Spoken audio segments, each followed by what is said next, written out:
so happy to be here with you today. This is the first time I'm coming here. I was praying and planning for this mission to finally God help me to be here with you all today. Thank you for your prayers and support. Especially I'm thanking all the ladies group and all the pastors here for giving me this opportunity. Before going into a small message, I would like to sing a song. Open the eyes of my heart, Lord. Open the eyes of my heart. I want to see you. I want to see you. To see you high and lifted up, shining in the light of your glory. Pour out your power and love as we sing, holy, holy, holy.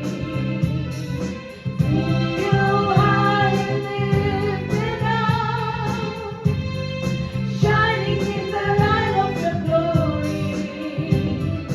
Pour out your power and love as we sing, holy, holy, holy.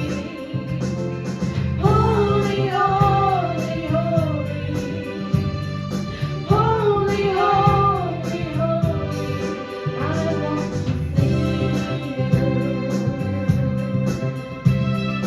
I want to see you.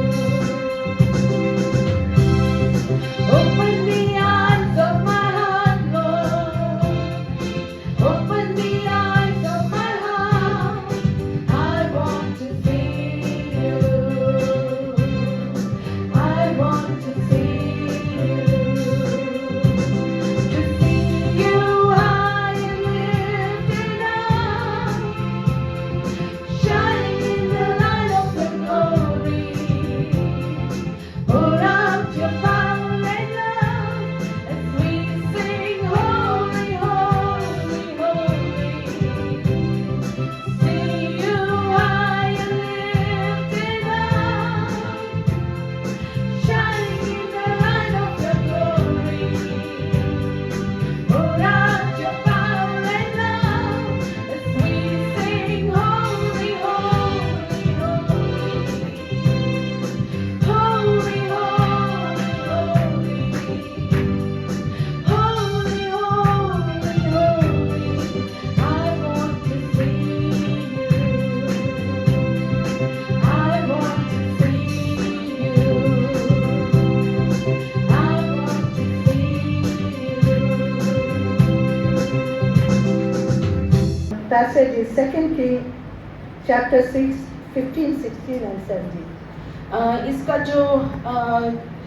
जो अध्याय है वो है दूसरा राजा 6 का 15 से 17।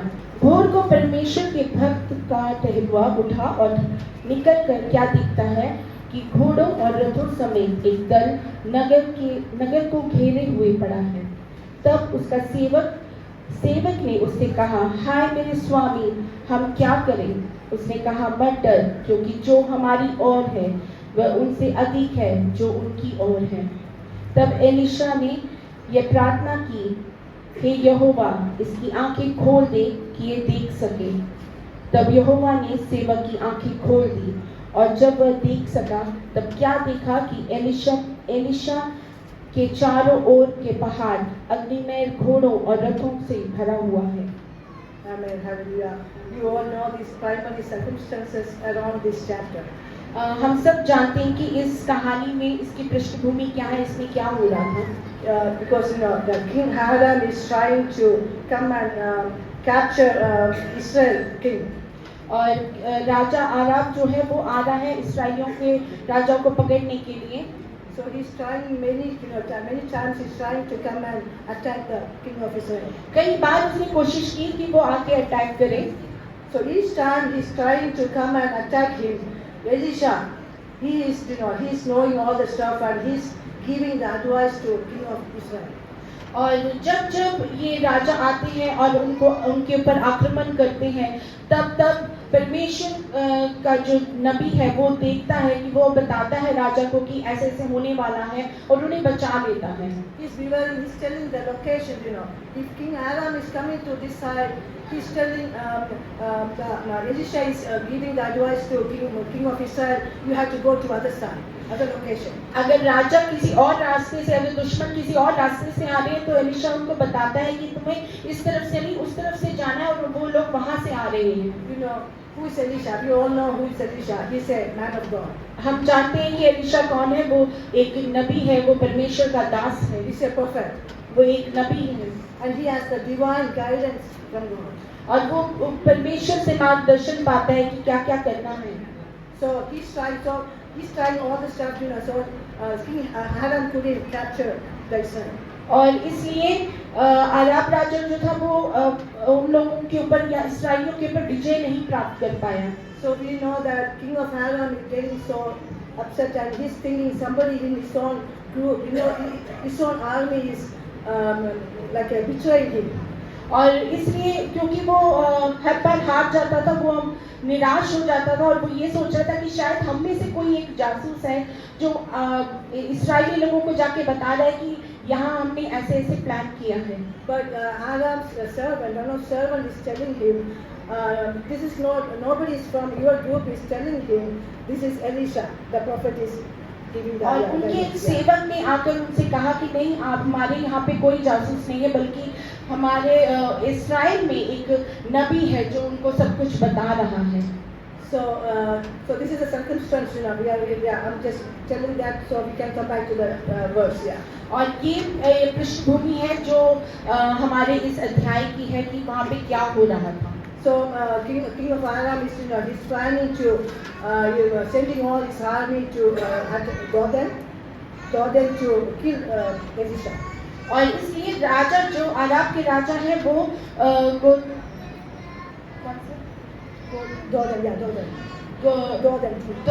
दो दिन जगह में जाते हैं ताकि वो एलिशा को मार सके।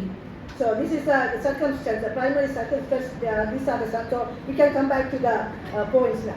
और ये वो पृष्ठभूमि है जो आप लोगों को समझना जरूरी है कि वो हो क्या रहा था वहाँ पे जब हम ये अध्याय को पढ़ते हैं। So 2 Kings 6 verse 15. दूसरा राजा 6:15 में इस प्रकार से लिखा है। So Elisha's servant see the Syrian army surrounding the city and expressed fear. अब एलिशा के जो एक सेवा टहल करने वाला व्यक्ति था, उसने देखा कि वहाँ पे कुछ सेना आकर उनके चारों ओर खड़ी है। So we also go through this kind of fear sometimes, eh? हम भी कई बार अपने जीवन में ऐसी समस्याओं का सामना करते हैं। From our home, our church, our community, sometimes we also go through this kind of fear. हम अपने घर में, अपने कलीसिया में, हमारे आसपास हमें इस प्रकार की समस्याओं का सामना करना पड़ता है। So some of the verses, you know, I'm going to share you. Psalms 34 verse 7. कुछ ऐसी आयतें हैं जो हम पढ़ सकते हैं। भजन संहिता 34 उसके 7वीं आयत। The angel of the Lord encamps around those who fear him and he delivers them. यहोवा के डरवियों के चारों ओर उसके दूत छावनी किए हुए उसको बचाता है। So we don't have to be feared, eh? हमें डरने की जरूरत नहीं है। The angel of the Lord is encamping the child of God. Yeah. और परमेश्वर के दूत जो है जो वो परमेश्वर के बच्चों के चारों तरफ हमेशा रहते हैं। Ephesians 1 chapter 1 verse 18. इफिसियों 1:18 में इस प्रकार से लिखा है। I pray that the eyes of your heart may be enlightened in order that you may know the hope which he has called you, the riches of his glorious inheritance in his holy people. और तुम्हारी मन की आंखें ज्योतिर्मय हो कि तुम जान सको कि उसकी बुलाहट की आशा क्या है और पवित्र लोगों में उसकी मिरास की महिमा का धन कैसा है। So whenever the fear comes, you know, we have to trust in God. और जब भी हमारे जीवन में डर आता है तब हमें परमेश्वर पे भरोसा रखना है। Our God is higher than everything. हमारा परमेश्वर सबसे महान है, हर चीजों से बड़ा है।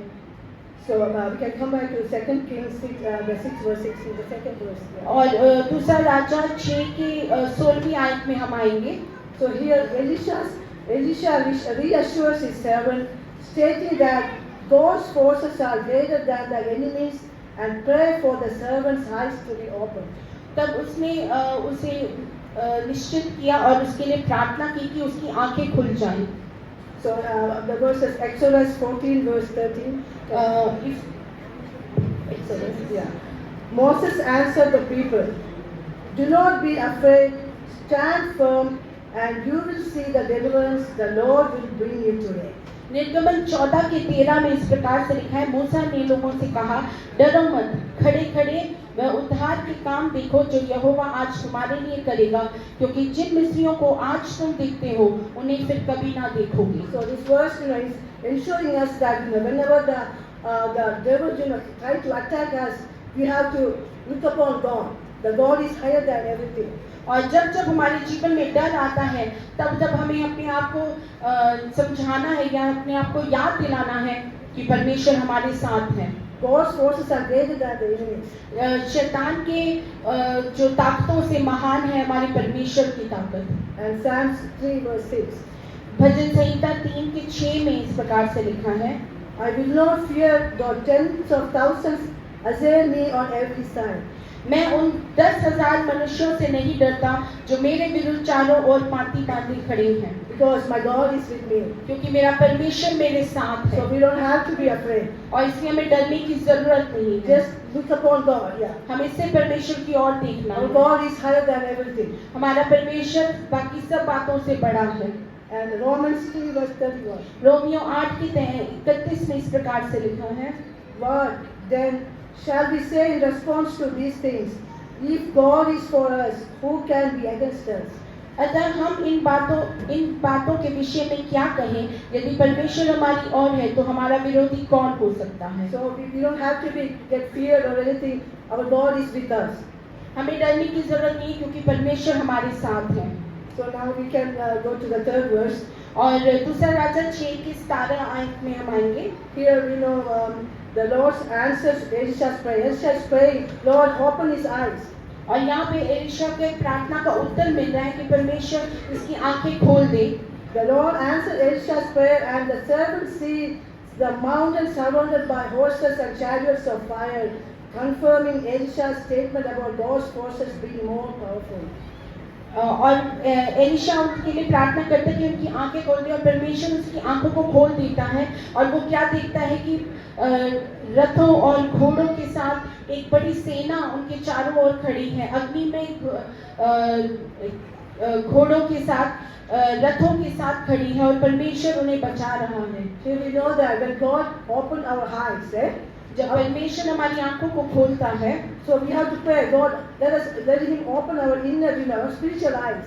और तब हम प्रार्थना करेंगे परमेश्वर हमारे मन की आंखें खोल दे। When you open our spiritual eyes, we will be seeing different way. और जब परमेश्वर हमारे आत्मिक आंखों को खोलता है और हम बहुत कुछ देख पाते हैं। Psalms 34 verse 7. Bhajan Samhita, The angel of the Lord encamps around those who fear Him, and He delivers them. भजन संहिता 68 की 17 में इस प्रकार से लिखा है, परमेश्वर के रथ 20,000 वरन हजारों हजार प्रभु उनके बीच में है, जैसे वे सेनाएं परम पवित्र स्थान में है। So some of the points I'm going to tell you how God can open our eyes, how we can be our inner eyes need to be open. So I'm going to give some of the points for that. मैं कुछ आयतों को बताना चाहूंगी कि परमेश्वर हमारे मन की आंखों को किस प्रकार से खोलता है। कुछ पॉइंट्स मैं बताना चाहूंगी। Number 1, through prayer and seeking God.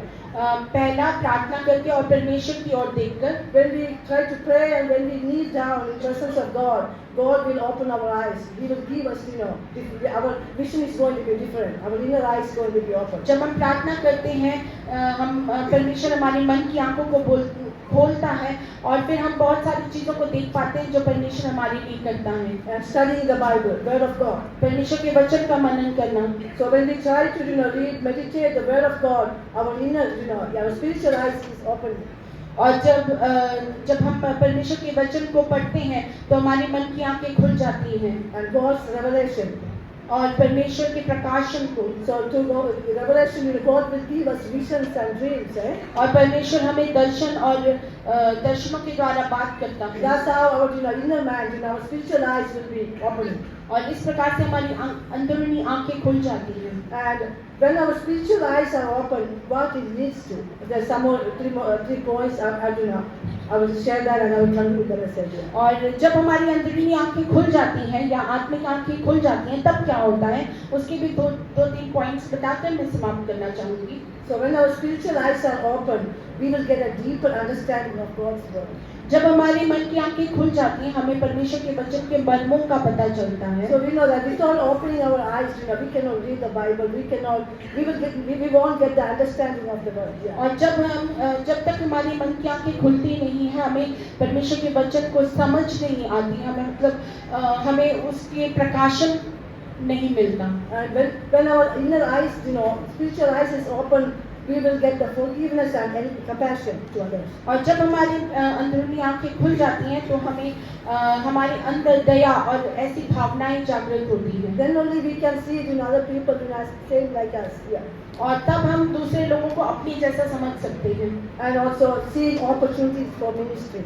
और फिर हम सेवकाई के लिए ऐसे परिस्थितियों को देख सकते हैं। When our spiritual eyes are open, we will find the opportunities for the ministry. We will wherever we go, workplace, wherever church and the community, we can share about Jesus.